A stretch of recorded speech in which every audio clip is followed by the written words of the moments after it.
మరి జగన్మోహన్ రెడ్డి గారు హత్య రాజకీయాలు చేశారు, గొడ్డలి రాజకీయాలు చేశారు, హత్య చేయించిన వాళ్ళతో భుజాలు రాసుకొని తిరిగారు, సొంత చెల్లెళ్ళకే వెన్నుపోటు పొడిచారు, 5 కోట్ల మంది ఆంధ్ర రాష్ట్ర ప్రజలకు బీజేపీ పార్టీకి ప్రత్యేక హోదాను తాకట్టు పెట్టారు.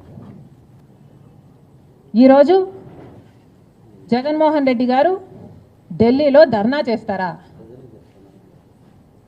ప్రత్యేక హోదా కోసం ఎందుకు చేయలేదండి ధర్నాలు? 5 సంవత్సరాల మీద అధికారంలో ఉన్నారు కదా, మరి ఢిల్లీలో మీరు ప్రత్యేక హోదా కోసం ఎన్నిసార్లు ధర్నాలు చేశారు?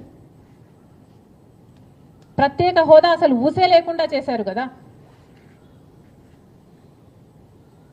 ప్రత్యేక హోదా గురించి మీరు ఏ రోజు పట్టించుకోలేదు, పోలవరం గురించి మీరు ఏ రోజు పట్టించుకోలేదు, రాజధాని గురించి అని చెప్పి 3 రాజధానులను కన్ఫ్యూజ్ చేశారు. ఆఖరికి కడప స్టీల్ ఫ్యాక్టరీని కూడా మీరు పట్టించుకోలేదు.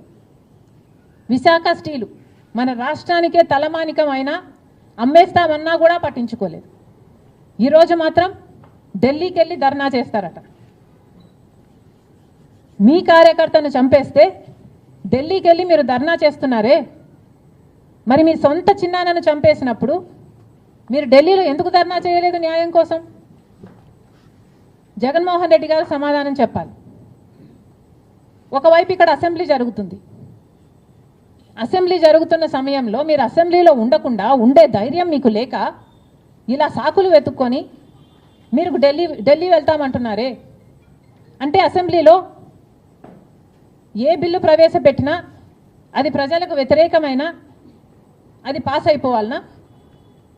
మీరు ఉన్నదే 11 మంది, కనీసం ఆ బిల్స్ మీద డిస్కషన్ మీకు అవసరం లేదా? మీరు కొట్లాడాల్సిన అవసరం లేదా? ఏం ఆలోచన చేస్తున్నారు జగన్మోహన్ రెడ్డి గారు? అసలు ఈ వెనుకొండలో జరిగిన హత్య కూడా పొలిటికల్ మర్డర్ ఇది కానే కాదు, ఇది వ్యక్తిగత మర్డర్ అని కూడా అంటున్నారు కదా. మేము ఏదో సాక్షి మీడియానో లేకపోతే టీడీపీ మీడియానో పట్టుకొని మాట్లాడడం లేదు. మా ఎంక్వైరీలు మేము చేసుకొని న్యూట్రల్ మీడియాతో లోకల్గా మేము మాట్లాడిన తర్వాత మేము వచ్చిన కన్క్లూషన్ ఏమిటి అంటే ఇది వ్యక్తిగత మర్డర్. మొన్నటి వరకు కూడా హత్య చేసిన వాళ్ళు, హత్య గురైన వాళ్ళు ఇద్దరూ వైసీపీతోనే ఉన్నారు. మరి అలాంటప్పుడు ఇది పొలిటికల్ మర్డర్ ఎలా అవుతుంది?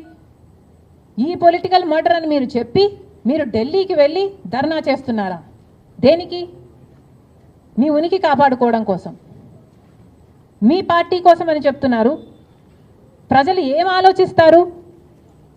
ఈరోజు వరదలు వస్తున్నాయి మన రాష్ట్రంలో, వారిని వెళ్ళి పరామర్శించాలని మీకు అనిపించలేదు.